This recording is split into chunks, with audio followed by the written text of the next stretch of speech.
Hello दोस्तों, नमस्कार। स्वागत है आप सभी का पीके एजुकेशन कोर पर।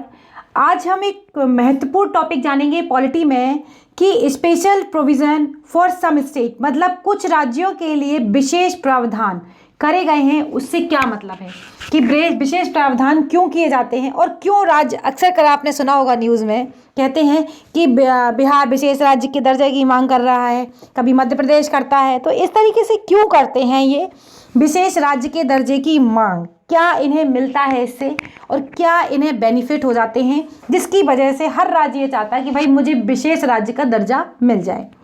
आज इसी पर पूरे टॉपिक को समझेंगे।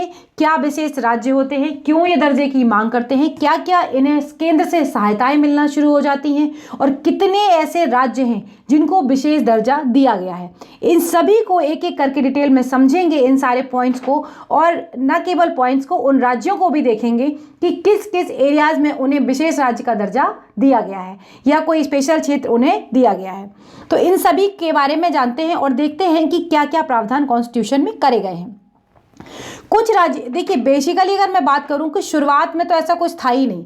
जब कॉन्स्टिट्यूशन बना तब ये चीज़ नहीं थी और उसमें ऐसे कोई विशेष प्रावधान नहीं किए गए थे।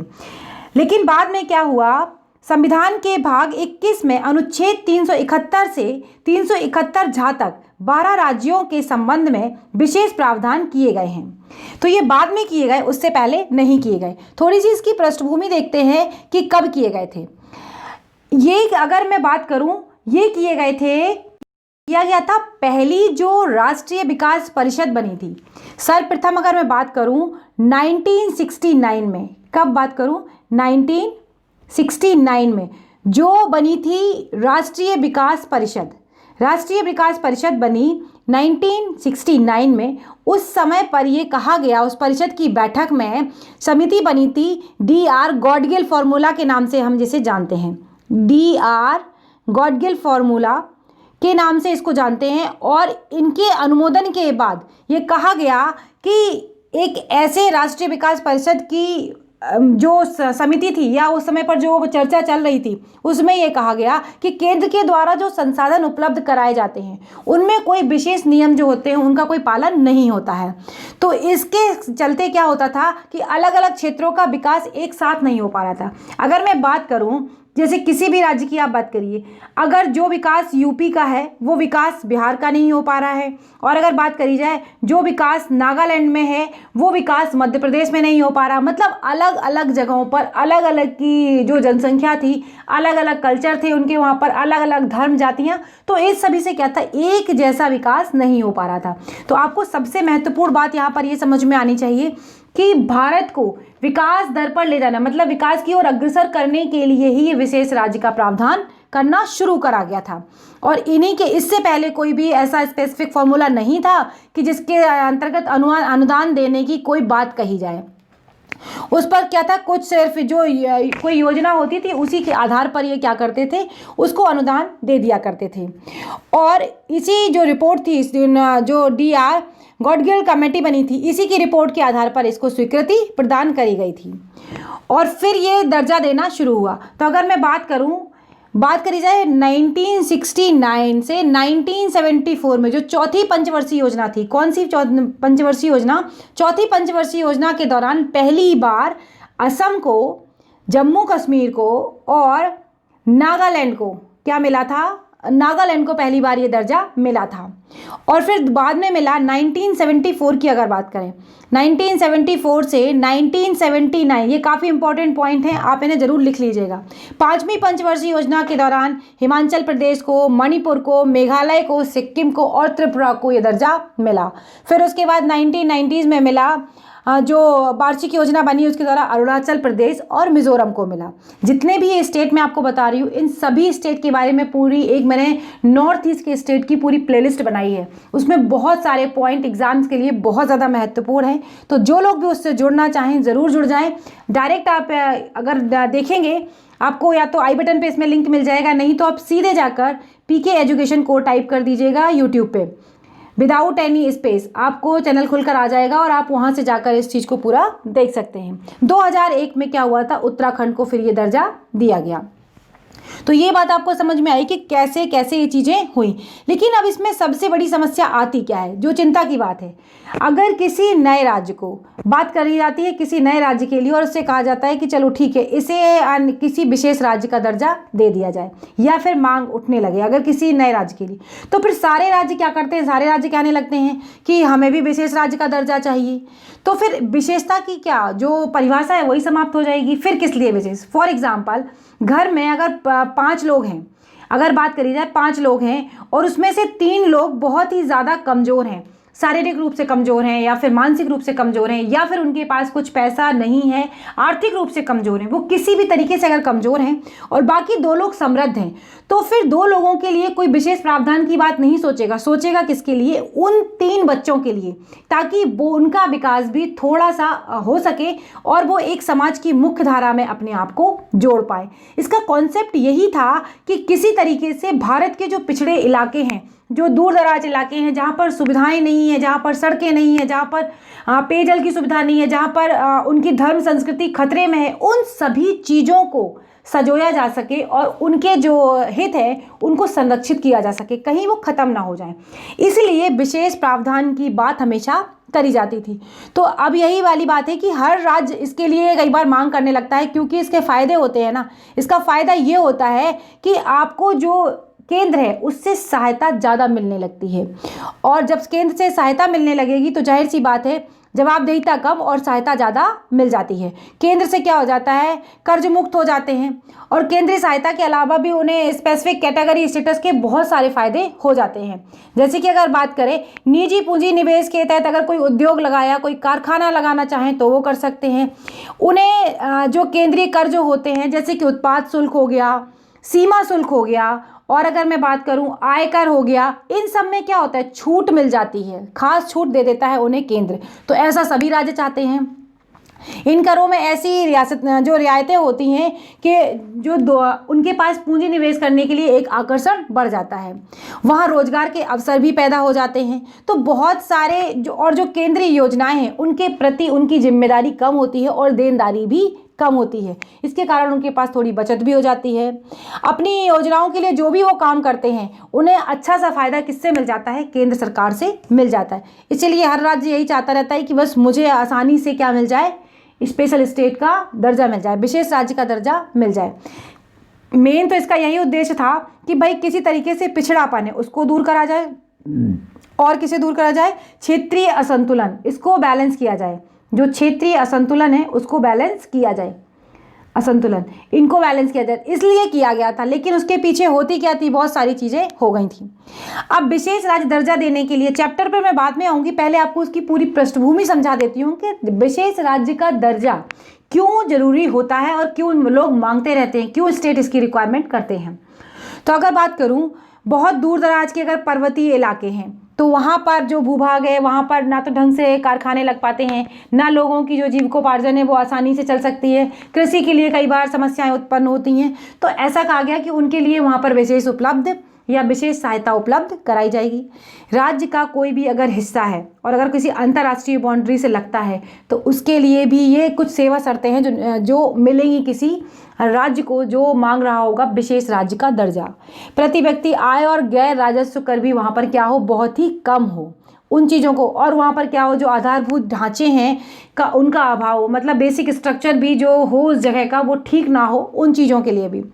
जनजाति आबादी की बहुत ज़्यादा हो और आबादी का घनत्व जो हो वो बहुत ही कम हो।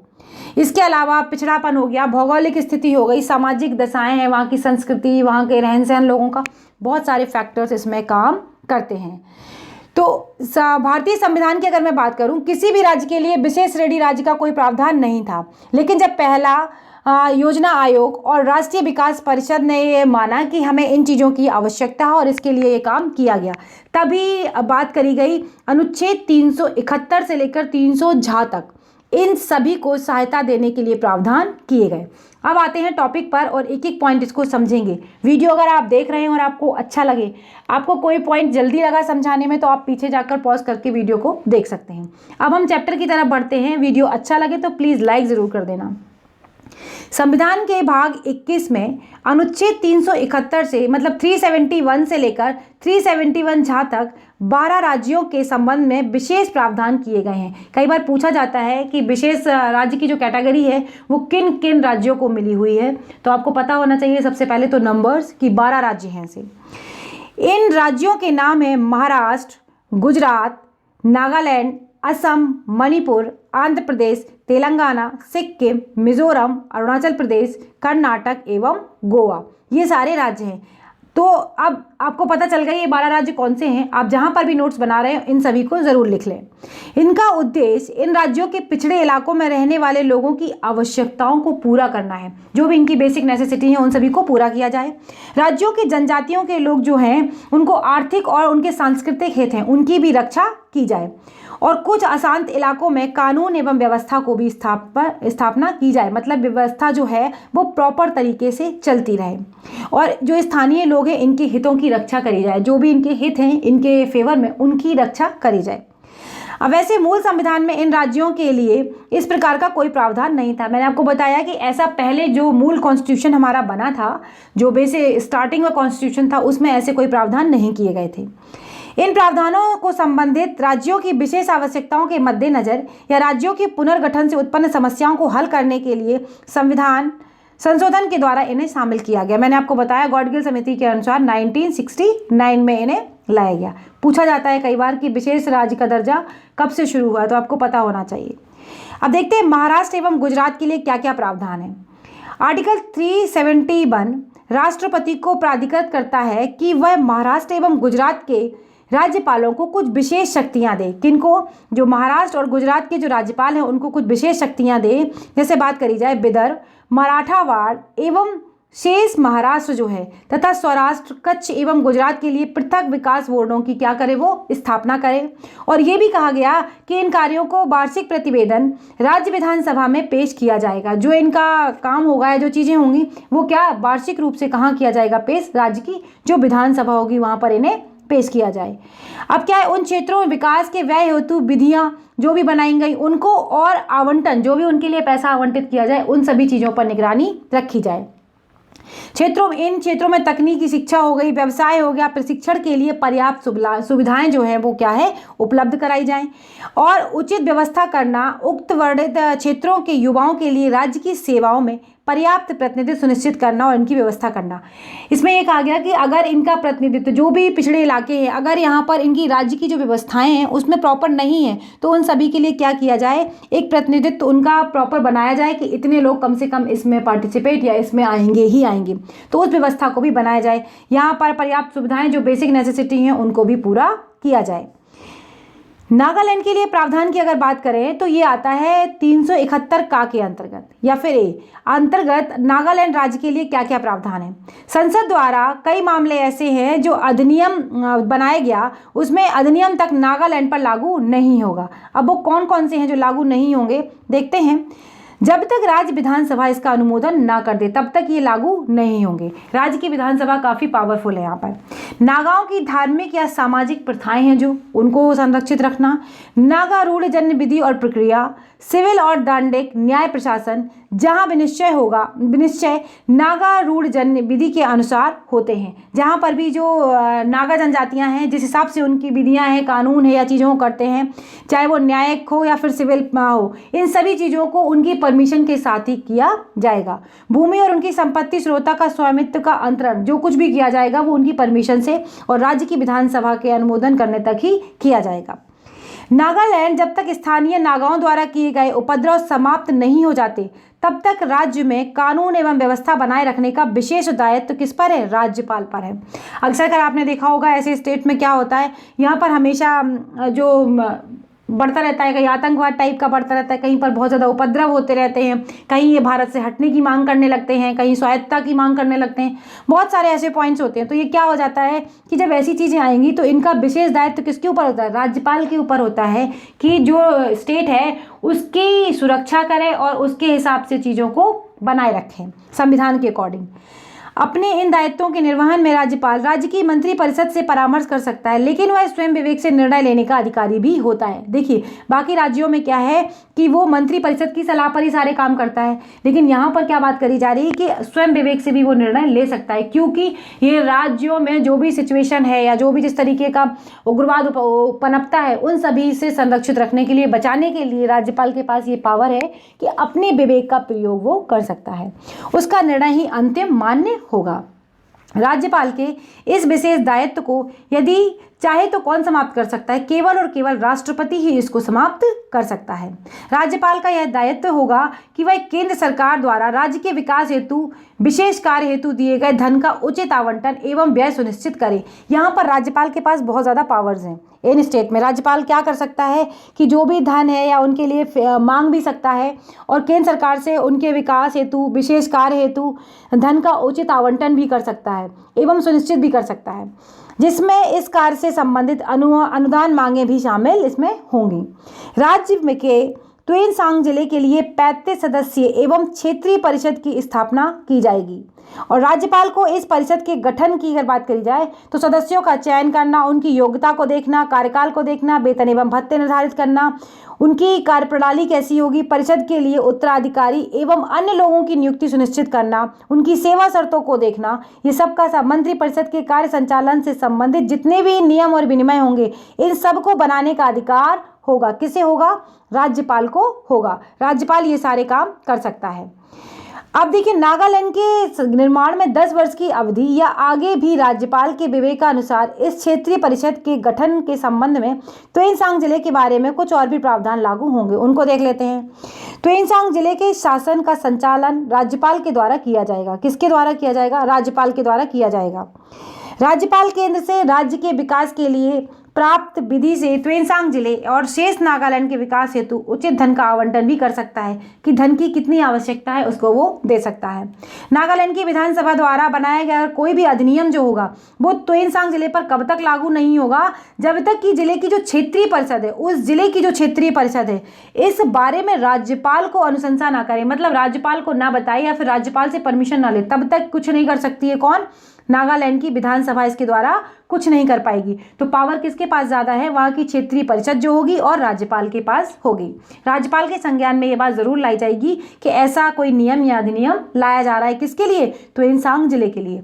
आप इसको ऐसे समझ सकते हैं, कोई एक जिला है ये, फॉर एग्जाम्पल त्वेनसांग जिला ही है और यहाँ की जो क्षेत्रीय परिषद है और पूरा एक राज्यपाल है यहाँ पर, तो राज्यपाल और विधानसभा एक अलग है। विधानसभा तो पूरे राज्य के लिए है। तो अगर यहाँ पर कोई भी नियम या अधिनियम लागू करने की बात करी जाती है तो जब तक ये क्षेत्रीय परिषद इस पर ओके नहीं करेगी और राज्यपाल से को बताएगी नहीं कि क्या ठीक है क्या नहीं, तब तक ये कुछ भी नहीं कर सकती है। तो आपको ये वाला पॉइंट समझ में आ गया होगा कि विशेष राज्य के दर्जे में ऐसी चीज़ें होती हैं। राज्यपाल त्वेनसांग जिले में शांति, विकास और सुशासन के लिए कई नियम भी बना सकते हैं जो भी उसे उचित लगे। इस प्रकार के विनियम जो अधिनियम होंगे संसद के अधिनियम या किसी अन्य कानून जो जिले पर लागू होता है के द्वारा संशोधित या समाप्त भी किए जा सकते हैं। किसके द्वारा समाप्त किए जा सकते हैं? जो जिले पर लागू होंगे। संसद के अधिनियम या किसी अन्य कानून जो जिले पर लागू होते हैं के द्वारा संशोधित भी करे जा सकते हैं और समाप्त भी करे जा सकते हैं। तो ये चीज़ भी आपको समझ में आई कि क्या क्या पॉइंट्स इसमें हैं। राज्य मंत्रिपरिषद में त्वेनसांग जिले के लिए एक मंत्री होगा। वह नागालैंड विधानसभा में त्वेनसांग जिले का प्रतिनिधित्व करने वाला विधायकों में से ही चुना जाएगा। जो त्वेनसांग जिले के लिए होगा वो क्या करेगा? अपनी विधानसभा में जाएगा और जो त्वेनसांग जिले का प्रतिनिधि होगा और उसी की तरफ से वो अपना प्रतिनिधित्व करेगा। त्वेनसांग जिले के संबंध में अंतिम निर्णय राज्यपाल अपने विवेकानुसार ही लेगा। महत्वपूर्ण पावर किसके पास है? राज्यपाल के पास ही है। नागालैंड विधानसभा में त्वेनसांग जिले के विधायकों का निर्वाचन जनता द्वारा प्रत्यक्ष तरीके से न होकर क्षेत्रीय परिषद के द्वारा किया जाएगा। किसके द्वारा किया जाएगा? क्षेत्रीय परिषद के द्वारा किया जाएगा। अब देखते हैं आगे असम एवं मणिपुर। अभी हाल ही में हम देख रहे थे कि असम के लिए कुछ चल रहा है कि असम में भी कुछ एरियाज ऐसे हैं जहाँ पर स्वायत्तता की मांग चल रही है। तो हमेशा कई बार ऐसी मांगें उठती रहती हैं, ये न्यूज़ में बना हुआ है अभी भी। आगे देखते हैं कि असम में अब क्या है। 371 खा के अंतर्गत असम का राज्यपाल राज्य विधानसभा के जनजातीय क्षेत्रों से चुने गए सदस्यों से या ऐसे सदस्यों से जिन्हें वह उचित समझता है एक समिति का गठन कर सकता है। अगर उसे लगता है तो वो क्या करेगा, राज्यपाल असम के विधानसभा के जनजातीय क्षेत्रों, जो जनजातीय क्षेत्र हैं, उनसे चुने गए सदस्यों के लिए कमेटी गठित कर सकता है या फिर जो उचित समझे उन्हें नियुक्त कर सकता है। मणिपुर के लिए क्या है, 371 गांव में मणिपुर से संबंधित विशेष प्रकार और प्रावधान किए गए हैं। राष्ट्रपति को यह अधिकार है कि वह चाहे तो राज्य के पहाड़ी क्षेत्रों में मणिपुर विधानसभा के लिए चुने गए सदस्यों में से एक समिति का गठन कर सकता है। मणिपुर के बारे में मैंने पूरा वीडियो बनाया है, वहाँ का कल्चर क्या है, वहाँ की भौगोलिक दिशाएं क्या हैं, जो भी सारे पॉइंट्स हैं वो सभी के सभी मैंने डिस्कस किए हुए हैं। या तो आप डिस्क्रिप्शन बॉक्स में या फिर आप देख सकते हैं आई बटन पर आपको इसका लिंक मिल जाएगा। राष्ट्रपति इस समिति का उचित कार्य संचालन सुनिश्चित करने हेतु राज्यपाल को विशेष उत्तरदायित्व क्या कर सकते हैं, सौंप सकते हैं। राज्यपाल को क्या सौंप सकते हैं, विशेष उत्तरदायित्व सौंप सकते हैं।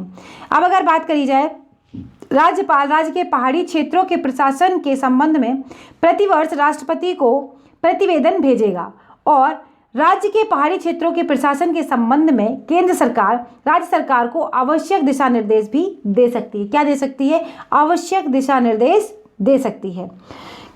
आंध्र प्रदेश अथवा तेलंगाना के लिए प्रावधान की अगर बात करें तो देखते हैं, अनुच्छेद 371 घ और 371 आ में क्या बताया गया है कि आंध्र प्रदेश के संबंध में विशेष प्रकार के प्रावधान किए गए हैं। 2014 में आंध्र प्रदेश पुनर्गठन अधिनियम 2014 द्वारा अनुच्छेद 371 घ को विस्तृत करके तेलंगाना राज्य की स्थापना की गई थी। कई बार पूछा जाता है कि आंध्र प्रदेश का विभाजन कब हुआ या फिर तेलंगाना कब बना, तो ये चीज़ें आपको पता होनी चाहिए। अनुच्छेद 371 घ में निम्नलिखित हैं। अब क्या है वो देखते हैं। राष्ट्रपति को यह अधिकार प्राप्त है कि वह राज्य के विभिन्न क्षेत्रों में निवास करने वाले लोगों के लिए शिक्षा, रोजगार अवसरों में क्या करे, समान अवसर उपलब्ध कराए और उनके लिए उचित व्यवस्था भी वो कर सकता है। कौन कर सकता है, जो वहाँ राष्ट्रपति को ये अधिकार दिए गए हैं।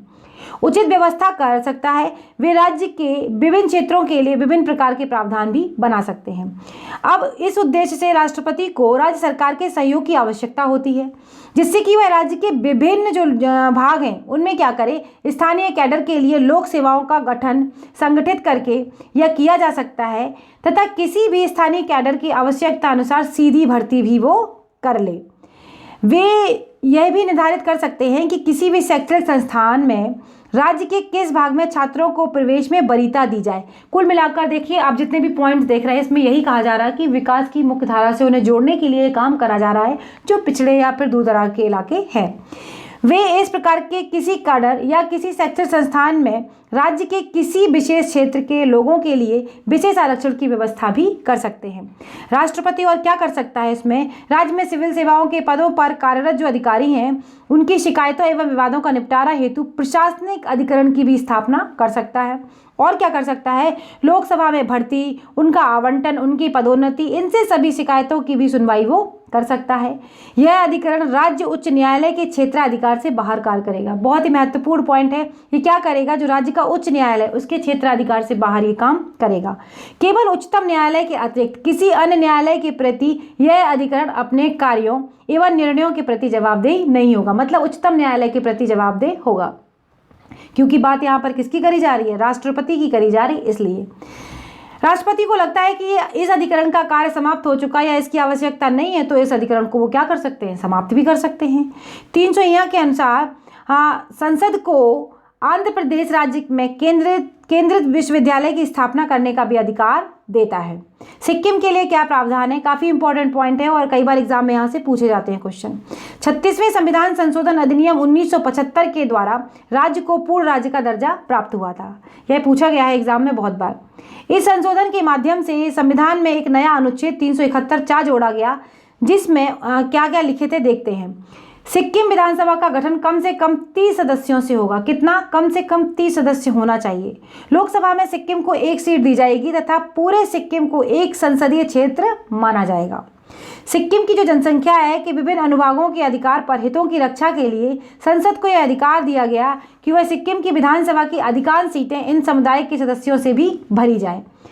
और क्या कहा गया, विधानसभा क्षेत्रों के पुनर्निर्माण में यदि इस समुदाय की किसी सीट में बदलाव होता है तो वह भी अकेला इस सीट पर चुनाव लड़ सकता है। अगर कोई भी बदलाव देखा जाता है तो क्या करेगा, अकेला ही वो इस सीट पर लड़ सकता है। राज्य के राज्यपाल का एक और भी दायित्व है इसमें कि सिक्किम में शांति बनी रहे, इस व्यवस्था को बनाए रखने के लिए राज्य की जनसंख्या जो है वहाँ पर क्या करे, सामाजिक एवं आर्थिक विकास के लिए संसाधनों का उचित आवंटन भी उपलब्ध कराए या फिर सुनिश्चित करे। अपने इस दायित्व के निर्वहन में राज्यपाल राष्ट्रपति द्वारा प्रदान की गई विशेष शक्तियों के अंतर्गत स्वविवेक से भी निर्णय ले सकता है। राष्ट्रपति यदि चाहे तो वे भारतीय संघ के राज्यों के लिए बनाए गए किसी नियम को सिक्किम के विशेष संदर्भ में विस्तारित, प्रतिषेध या संशोधन द्वारा इसे कर सकते हैं। मिजोरम के लिए क्या क्या प्रावधान है देख लेते हैं। 371 में मिजोरम के लिए भी कुछ प्रावधान है। संसद द्वारा बनाया गया कोई अधिनियम जो होगा या कोई नियम होगा मिजोरम राज्य पर तब तक लागू नहीं होगा जब तक कि राज्य की विधानसभा ऐसा ना निर्णय दे दे। अगर विधानसभा कहेगी तभी वो लागू होगा। मिजो लोगों की सामाजिक एवं आर्थिक प्रथाएं वही जो नागालैंड के लिए थी। मिजो रूढ़िजन ने विधि एवं प्रक्रिया, सिविल और दंडिक प्रशासनिक विनिश्चय जहां पर विधि के अनुसार हो, भूमि का सामित और अंतरण। मिजोरम विधानसभा में कम से कम 40 सदस्य होंगे। कई बार ये पूछा जाता है कि मिजोरम विधानसभा में कितनी सीटें हैं, तो 40 सदस्य होंगे। अरुणाचल प्रदेश एवं गोवा के लिए जो प्रावधान करे गए वो भी देख लेते हैं।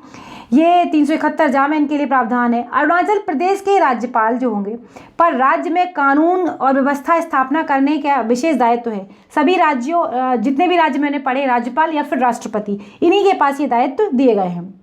ये क्या करता है कि मंत्रिपरिषद से सलाह करेगा और व्यक्तिगत निर्णय भी ये ले सकता है। इसके पास दोनों पावर हैं, परामर्श भी करके और व्यक्तिगत निर्णय, और निर्णय इसका ही जो होगा वो अंतिम माना जाएगा। राष्ट्रपति चाहे तो राज्यपाल के इस विशेषाधिकार पर रोक लगा सकता है, क्योंकि राष्ट्रपति के प्रसाद पर्यंत पद धारण करता है कौन, राज्यपाल। अरुणाचल प्रदेश विधानसभा में कम से कम कितने सदस्य होंगे, 30 सदस्य होंगे। गोवा की बात करें, अनुच्छेद 371 में गोवा के लिए विशेष प्रावधान करे गए और यहाँ पर कहा गया कि 30 सदस्य इसमें होंगे यहाँ की विधानसभा में। कर्नाटक के लिए अगर बात करें तो 31 में कर्नाटक के लिए कहा गया है कि जो हैदराबाद कर्नाटक क्षेत्र के लिए अलग अलग विकास बोर्डों की स्थापना करेगा, और इस बात का प्रावधान करना कि बोर्ड के संचालन से संबंधी प्रतिवेदन हर वर्ष राज्य विधानसभा के समक्ष रखा जाएगा। क्षेत्र में विकासात्मक खर्चों के लिए निधि का समत्वपूर्ण आवंटन होगा। क्षेत्र के विद्यार्थियों के लिए क्षेत्र में शैक्षणिक तथा व्यावसायिक शिक्षण संस्थानों की सीटों का आरक्षण, क्षेत्र के लोगों के लिए राज्य सरकारों के पदों में आरक्षण। तो ये जो पॉइंट्स हैं बहुत ही ज़्यादा महत्वपूर्ण है। कई बार एग्जाम में यहाँ से क्वेश्चंस पूछे जाते हैं। 71 में जो कि हैदराबाद कर्नाटक के क्षेत्र के लिए विशेष प्रावधान करता है। भारत का संविधान 98 संविधान संशोधन अधिनियम 2012 में ये समाहित किया गया और इसमें बताया गया कि विशेष प्रावधान का जो लक्ष्य है वो विकासात्मक जरूरतें हैं उनको पूरा करने के लिए ही बनाया गया है। साथ ही मानव संसाधन संवर्धन तथा क्षेत्र में नौकरियों में स्थानीय लोगों को रोजगार देने, शैक्षणिक एवं व्यावसायिक संस्थानों में आरक्षण देने की बात करी गई है। 2010 में कर्नाटक की विधानसभा तथा विधान परिषद ने कर्नाटक राज्य के हैदराबाद कर्नाटक क्षेत्र के लिए विशेष प्रावधान करने के लिए अलग अलग संकल्प जारी किए थे। इनमें सभी में एक ही बात कही गई कि अत्यंत पिछड़े इलाके जो हैं इनमें विकास की गति बढ़ाई जा सके तथा अंतर जिला और अंतर क्षेत्रीय विषमताओं को कम किया जा सके तथा समावेशी विकास को प्रोत्साहन किया जा सके। कुछ महत्वपूर्ण आर्टिकल्स हैं जो कई बार पूछ लिए जाते हैं, उनको एक बार देख लेते हैं। 371 में कहा गया है महाराष्ट्र तथा गुजरात राज्यों के लिए विशेष प्रावधान। 371 में कहा गया है नागालैंड के लिए विशेष प्रावधान। 371 में कहा गया है असम राज्य के लिए विशेष प्रावधान, और फिर सी में कहा गया मणिपुर के लिए, डी में कहा गया आंध्र प्रदेश तेलंगाना के लिए, ई में कहा गया आंध्र प्रदेश विश्वविद्यालय की स्थापना कर सकता है, एफ में सिक्किम राज्य के लिए, जी में मिजोरम के लिए, एच में अरुणाचल प्रदेश के लिए, आई में गोवा राज्य के लिए, जे में कर्नाटक के लिए। काफ़ी महत्वपूर्ण है, आप इसमें से देख सकते हैं। 2004 स्पेशली मैं बात करूं तो सिक्किम के लिए कई बार पूछा जाता है, मिजोरम के लिए पूछा जाता है, गोवा के लिए पूछा जाता है और असम के लिए पूछा जाता है। तो ये सारे कुछ पॉइंट्स हैं जिनको आपको याद रखना बहुत ही ज़्यादा आवश्यक है। ये पूरा वीडियो था जो मैंने आपके साथ डिस्कस किया। अगर आपको वीडियो अच्छा लगा है तो प्लीज़ लाइक शेयर करना बिल्कुल ना भूलें। अगली वीडियो में फिर मिलेंगे, तब तक के लिए बाय बाय दोस्तों, नमस्कार।